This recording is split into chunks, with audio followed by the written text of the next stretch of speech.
Bonjour à tous. C'est mercredi et tous les mercredis, c'est la chronique de Karel. Bonjour Karel. Bonjour Ange. Aujourd'hui, vous avez choisi un thème qui colle très bien à l'actualité nationale. Ce sont les élections locales à venir. Et plus précisément, vous nous parlez de la responsabilité des électeurs. Alors, question toute simple, c'est quoi la responsabilité des électeurs? À question tout simple, je répondrai tout simplement par cette maxime qui nous dit que chaque peuple a les dirigeants qu'il mérite. Tout à fait.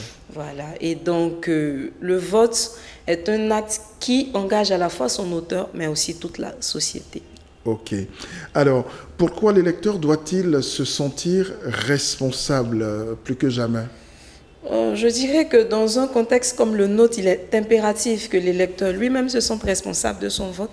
D'abord, eu égard à notre classe politique qui tant a failli à répondre aux besoins de la société, mais aussi aux promesses électorales, aux médias qui suivent cette classe politique aussi en se politisant de plus en plus, et à une société civile qui tend à ne plus jouer son rôle de garde-fou.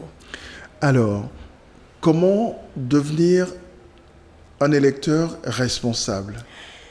Je pense que c'est pas compliqué, hein. C'est déjà de savoir ce pourquoi on vote. Donc le maire, connaître les compétences et attributions du maire par exemple. Qui est le maire, qui est le député? Le maire est-il celui qui fait les ponts, les routes? Le député est-il celui qui...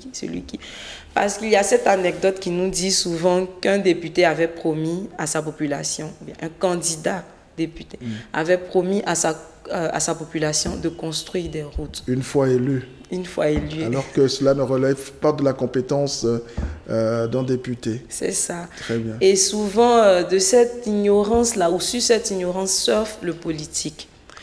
Et c'est ensuite de savoir ce qu'on attend exactement de nos candidats. Donc, connaître le programme de gouvernement, mais aussi pouvoir leur proposer, pouvoir leur montrer nos attentes. Et cela passe par venir souvent aux réunions du conseil municipal, par exemple.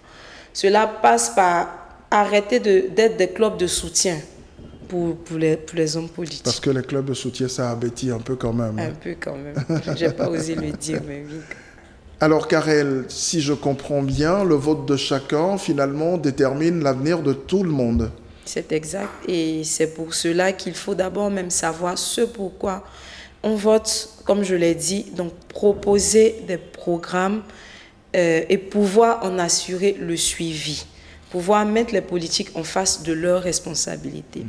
Et donc, cette importance de voter nous sera développée un peu plus par M. Niamey Atobré, qui est le président de la LIPEC, entendez la Ligue panafricaine pour l'éveil des consciences.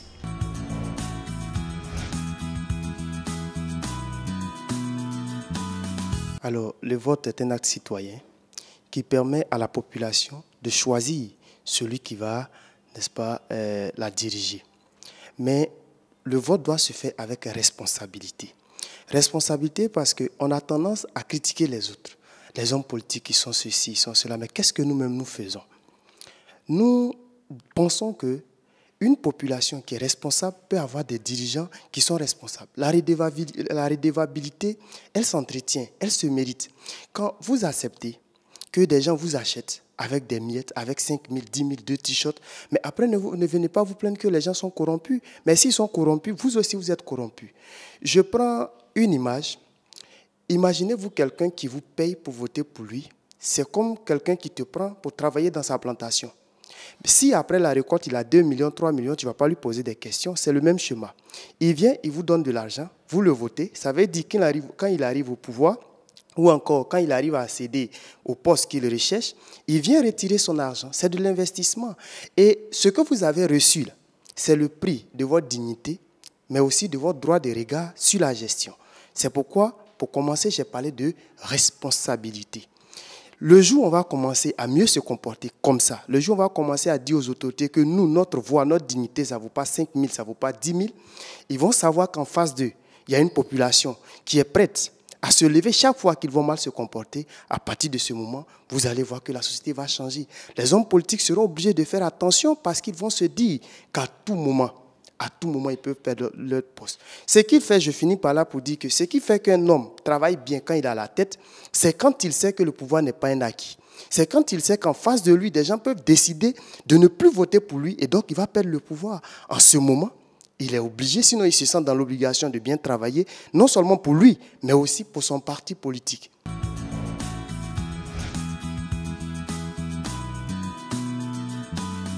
C'était M. Nyamien Atumbré, président de la Ligue panafricaine pour l'éveil des consciences. Et je vous donne rendez-vous mercredi prochain pour la responsabilité des élus. Merci Ange. Merci Karel et à mercredi prochain.